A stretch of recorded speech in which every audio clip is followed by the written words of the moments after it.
Hello guys, study 90 पर आपका welcome है। तो मैं आज आपके लिए कुछ और क्वेश्चंस लाया हूं जो कि क्वेश्चंस नेवी एमआर एसएसआर वालों के लिए 2-3 क्वेश्चन यहां से भी आते हैं। तो मैं कुछ क्वेश्चंस कलेक्ट करके सिलेक्टेड क्वेश्चंस आपके लिए लाया हूं। तो आइए जान लेते हैं। पहले ये हमारा मैप है, पहले आप इसे देख लो। मैप जो ये भारत का मैप है। ओके, ये भारत है, ये दक्षिण अमेरिका है, ये अमेरिका है, उत्तरी अमेरिका, और ये एशिया है, ये यूरोप है, और ये ऑस्ट्रेलिया है। तो जानते हैं एक दो क्वेश्चंस अपने। आइए जानते हैं, आर्य भारत में कब आए थे। आर्य भारत में आए 1500 से लेकर 1000 ईस्वी तक। ठीक है ना। जैसे मैंने आपको बता दिया आर्य भारत में कब आए थे।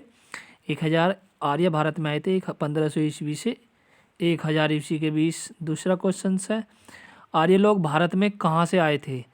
सबसे महत्वपूर्ण क्वेश्चन है, आर्य भारत में कहाँ से आए थे। आर्य भारत में आए थे मध्य एशिया से। कहाँ से आए थे? मध्य एशिया से।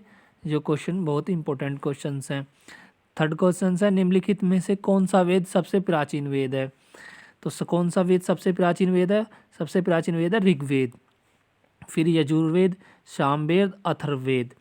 सबसे पुराना वेद कितना है? 18 मंडल हैं, 1028 सूक्त हैं। ओके, और नेक्स्ट क्वेश्चन जानते हैं अपना। वेद से भी एक दो क्वेश्चंस आते हैं। नेक्स्ट क्वेश्चन है, आर्य भारत में किस रूप से आए थे। वो किस रूप से आए थे? वो भारत में आक्रमणिक रूप से आए थे। ये भी क्वेश्चंस पूछा जाएगा आपसे। ऋग्वेदिक आर्य किस भाषा का प्रयोग करते हैं। तो ऋग्वेदिक किस भाषा का प्रयोग करते हैं? 4 क्वेश्चन आपके सामने। ऋग्वेदिक आर्य भाषा का किस रूप में प्रयोग करते हैं? तो क्वेश्चंस आपका हो जाएगा ए, संस्कृत भाषा का। इसके आगे ऑप्शन दे रखा है मैंने, तो संस्कृत भाषा में ऑप्शन हो जाएगा। बौद्ध, पाली और प्राकृतिक। जैन और बौद्ध पाली और प्राकृतिक का करते थे। तो ये रहा संस्कृत। ऋग्वेद में सबसे पवित्र नदी कौन सी थी? तो सबसे पवित्र नदी थी सरस्वती नदी। कौन सी नदी थी? सबसे प्राचीन नदी को पवित्र नदी सरस्वती नदी। और जो ब्रह्मपुत्र नदी है वो भारत में बहने वाली सबसे लंबी नदी है, जो भारत में बहती है।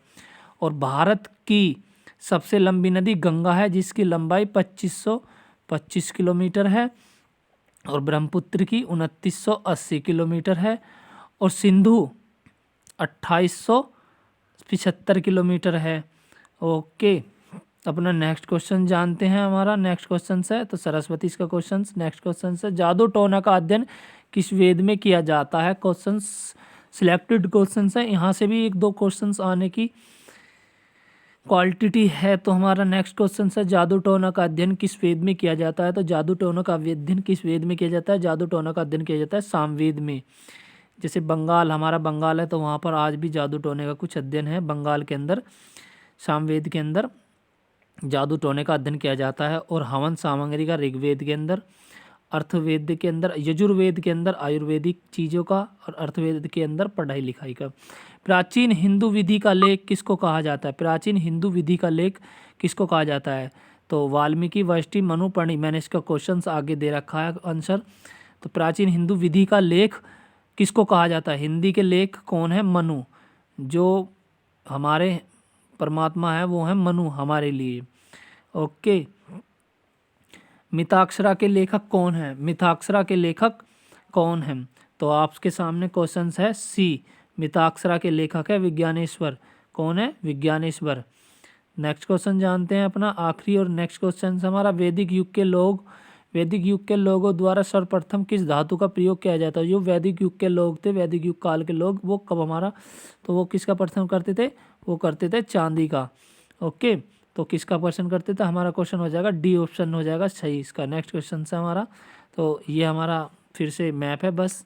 तो देन गाइज, तो अपने भाई की वीडियो कैसी लगी इसे लाइक और शेयर करना।